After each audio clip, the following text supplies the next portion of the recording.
అందరికీ నమస్కారం అండి. శారదా గుడిమెట్ల యూట్యూబ్ ఛానల్కి స్వాగతం సుస్వాగతం. ఈరోజు మా అమ్మమ్మ మనకి షటిల్ తోటి టాటింగ్ పువ్వులు నేర్పిస్తుంది. ఆ టాటింగ్ పువ్వులకి ఒక పరికరం ఉంటుంది, దాన్నే షటిల్ అనేసి అని అంటారు.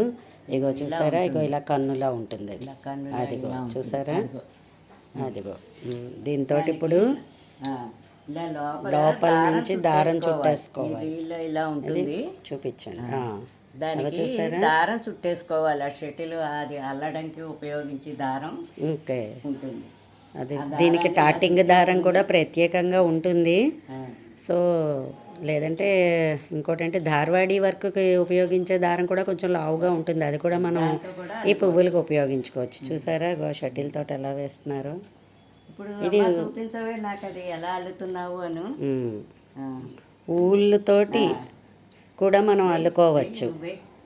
ఒకటి పైనుంచి ఒకటి ఇలా లోపల నుంచి దూర్చి ఇలా తీయాలి.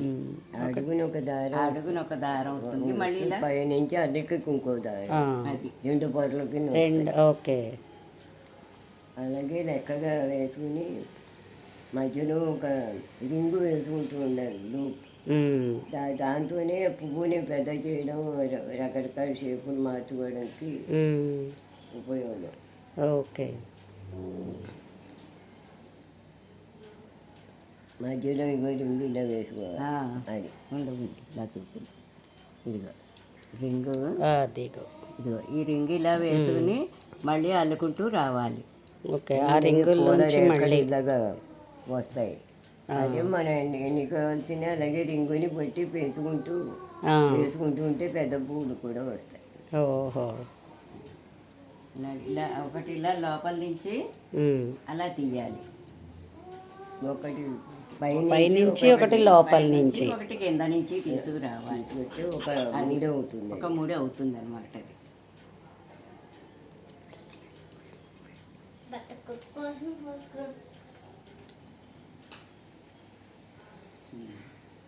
ఒకటి పైనుంచి ఒకటి లోపల నుంచి షటిల్ తోటి ఒక రన్నింగ్ దారంకి పెట్టుకుంటూ చేసుకోవాలి. అంటే ఒకే కలర్ తోటి కూడా చేసుకోవచ్చు.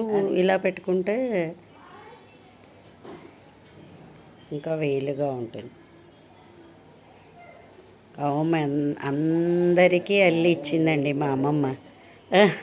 కొంచెం కష్టమైన వర్కే ఇది చెప్పాలంటేను. అలాగే ఈ రింగు వేసినప్పుడు పైనుంచి వస్తుంది, అది కూడా లెక్కలోకి వస్తుంది. అడుగుని చేస్తే అది కూడా ముడి కింద లెక్కకు వచ్చేస్తుంది.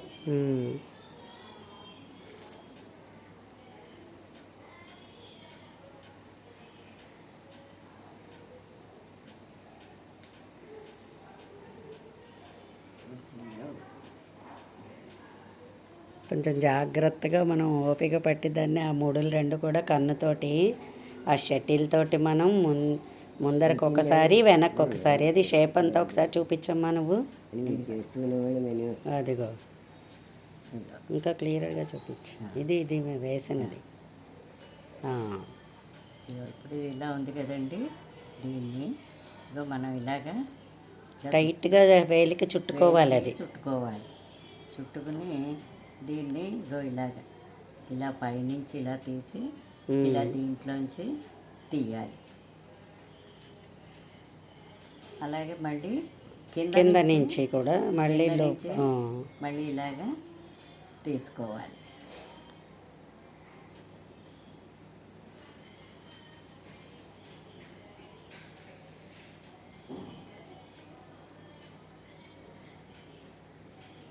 అలాగా ఒక ముడి వస్తుంది అన్నమాట ఇది.